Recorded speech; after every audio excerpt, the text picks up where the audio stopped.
Welcome back every one. آج کا جو ٹاپک ہے وہ ویسے تو بہت لائٹ ہے لفظوں میں کہنے کا، دعا مانگ لو، دعا کر لو، لیکن دعا مانگنا، کیسے مانگنا، اس کے ساتھ کیسے کنیکٹ کرنا، یہ آج ہم سیکھ رہے ہیں اپنے دو اسکالرس کے ساتھ. جی آپ سے شروع کرتے ہیں. اگر میری کوئی خواہش ہے اور میں چاہتی ہوں کہ اللہ تعالیٰ میری سنے، کیسے مناؤں اللہ کو، راضی کیسے کروں، کیسے کہوں کہ میری دعا سن لی جائے؟ دیکھیں، ایک پروردگار عالم کو اسماء الحسنی سے مخاطب کیجئے اور اس کے پیاروں کا وسیلہ دیجئے، محمد والے محمد کا وسیلہ دیجئے. پروردگار عالم آپ کی ساری دعاؤں کو قبول فرما لے گا. جی مفتی صاحب آپ کیا کہیں گے؟ دیکھیں، نبی علیہ الصلوۃ والسلام نے اعمال کے حوالے سے یہ بات کی ہے کہ اللہ میرے فلاں اعمال ہیں، اللہ اس کو بھی اپنی بارگاہ میں قبول فرما، ان کے وسیلے سے مجھے عطا فرما. پھر میں یہ سمجھتا ہوں جب اللہ سبحانہ و تعالیٰ سے مانگے تو اللہ کی چاہت کو سامنے رکھ کے مانگے. اللہ کی چاہت کو سامنے، یہ کیسے رکھنا؟ اللہ کا پیار، اللہ تیرا کرم ہے کہ تو نے مجھے اپنے قریب کیا. اے اللہ کا تیرا فضل نہیں ہوتا تو میں برباد ہوتا. اے اللہ تیرا فضل نہیں ہوتا تو میں بھٹک رہا ہوتا. یہ تیرا فضل ہے کہ تو نے مجھے اپنے قریب کر دیا. میں آپ کو مثال دیتا ہوں. ایک بادشاہ کو ایک شخص کے بارے میں اللہ نے خواب میں اعلان کیا کہ تم اسے اپنا وزیر خاص بنا لو. وہ بادشاہ نے اس کو وزیر خاص بنا لیا. پھر اللہ نے اس کو کہا کہ بادشاہ کو کچھ دن کے بعد کہ اس کو اور اپنے قریب کر دو، اور قریب کر دیا. کہا اسے بہت زیادہ مال دو. ایک دن بادشاہ تہجد میں نماز پڑھتے ہوئے دعا کرتا ہے کہ اللہ کہ تو بار بار کیوں کہتا ہے اس شخص میں تو مجھے کوئی بھی ایسی خوبی نظر نہیں آتی.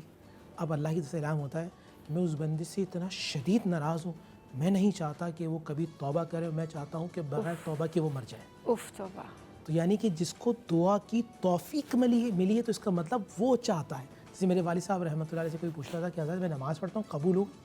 میرا والد صاحب کہتے تھے بیٹے تجھے اپنے سامنے کھڑا کر دیا اس نے، اس کا مطلب وہ چاہتا ہے کہ جب آپ کو دعا مانگنے کی توفیق دے دی اس کا مطلب وہ چاہتا ہے میں تو مانگتا چلے جا، میں تجھے عطا کرتا ہوں. دیکھیں ہماری کیا ہے معاملہ، ہم خطا پر خطا کرتے ہیں اور وہ عطا پر عطا کرتا ہے.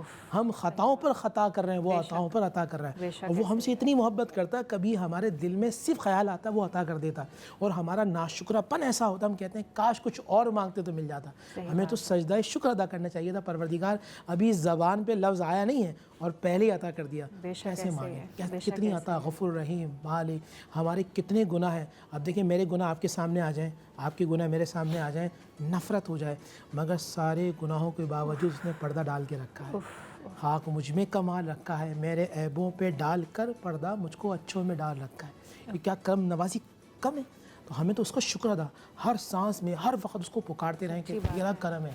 ہم تو بالکل شکر ادا نہیں کرتے. مفتی صاحب جب میں نے شکر ادا کرنے کی فضیلت جانی کہ آپ جب آنکھ کھول کے آپ کے سامنے یا آپ رنگ دیکھ پا رہے ہیں تو آپ اللہ کا شکر ادا کریں.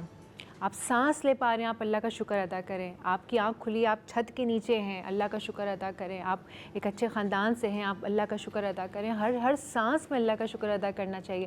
مفتی صاحب ایک ہمارے یہاں پروگرام میں آتے ہیں جو چائے ٹوسٹر ہوسٹ میں یوگی وجاہت صاحب ہیں، انہوں نے آ کر کچھ ایسی باتیں کہیں. میں چاہوں گی بلکہ اگر وجاہت صاحب سن رہے ہیں ان سے جب یہ سلسلہ نکلا، بات چیت ہوئی اللہ کے بارے میں، تو انہوں نے کہا کہ سائنٹیفکلی اگر آپ اس چیز کو دیکھیں کہ جو خانہ کعبہ ہے وہ نارتھ ہے اور ہم نارتھ پہ سجدہ کرتے ہیں اور ہم اٹھا لیتے ہیں سجدہ.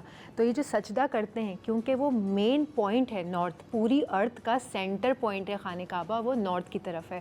وہاں سے کچھ اتنی سیویئر قسم کی میگنیٹک ویوز نکلتی ہیں جو بہت پل کرتی ہیں انرجی. تو اللہ تعالیٰ بھی آپ کو صرف 5 to 6 سیکنڈس کا سجدہ کرواتا ہے کہ جہاں پر آپ کو زیادہ ڈیمیج نہ ہو اور جتنی آپ کو پاورز وہاں نارتھ سے آنی چاہیے وہ اتنی ہی آئیں. مطلب اگر آپ اس کو سائنٹیفکلی دیکھیں تو بھی اللہ نے کس حد تک میتھمیٹکس اس کی رکھی ہوئی ہے کہ ان کو پتہ ہے کہ بس 5 سجدہ اتنا ہی ہوتا ہے نا، سبحان رب الاعلیٰ سبحان رب الاعلیٰ سبحان رب الاعلیٰ. 6 سیکنڈ 7 سیکنڈ آپ اپنا سر اٹھا لیتے ہیں. بس اس 7-6 سیکنڈز میں جتنی پاورز آنی ہوتی ہے، میگنیٹک آپ کو فورس ملنی ہوتی ہے نارتھ کی طرف سے، وہ مل جاتی ہے. مطلب اللہ نے سجدے میں بھی کتنی کیلکولیشن اندر آپ یہ کرتے ہیں. دیکھیں آپ کی نیگیٹیوٹی ہوتی ہے. جیسے کراٹے والے دیکھیں جو کراٹے جو کرتے ہیں، جو کسی کو بریک کرتے ہیں، کچھ سیکنڈ ہی رکتے ہیں. ان کا ذہن میں یہ ہوتا ہے کہ ہم ازیوم کرتے ہیں کہ ہم زمین سے ایک انرجی کو سک کر رہے ہیں اور سک کرنے کے بعد ہم ماریں گے ٹوٹ جائے گا.